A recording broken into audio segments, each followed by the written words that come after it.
So, of course, I mean, 1-15 obviously is awful, but it's better than 0-16. That's fair. That's totally fair. I see where you're coming from there. Let's move over to some NFL head coaching news, which is going to be one of the main points of our discussion today.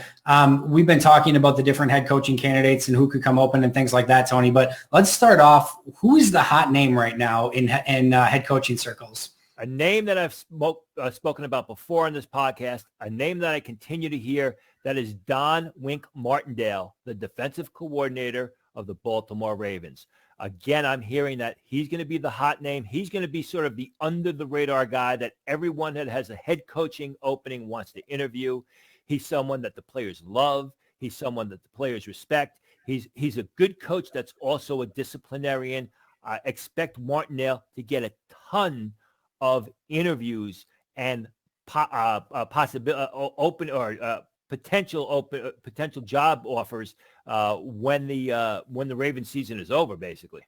No, that makes sense. He's obviously done a really great job in Baltimore, and you reported previously that he was expected to be, a hot candidate. So what teams could potentially be interested in Don Martindale of those that may be looking for a head coach next year? Well, one of the teams we just talked about, I continue to hear his name coupled with the New York Jets. I've heard it from a couple of people this week.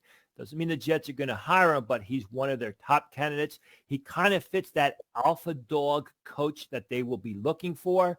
Someone said if the Jets hire Don Martindale, they'll finally be doing something right. So again, I continue to hear Martindale's name connected with the Jets. It's not the sexy name that Jet fans want to hear. It's not that, that great offensive mind that Jets want to hear, but it is that sort of alpha dog coach that the Jets are looking for. And as we said previously, when I brought Martindale's name up for the New York Jets more than a month ago, the Jets had great success last time they plucked the defensive coordinator from the Baltimore Ravens with Rex Ryan, or they had a lot of good success. Yeah. I'm also told that the Detroit Lions also have Martindale on their short list if they cannot get Robert Saleh, and the Houston Texans are also very high on Martindale if they don't get if they can't bring him into the fold.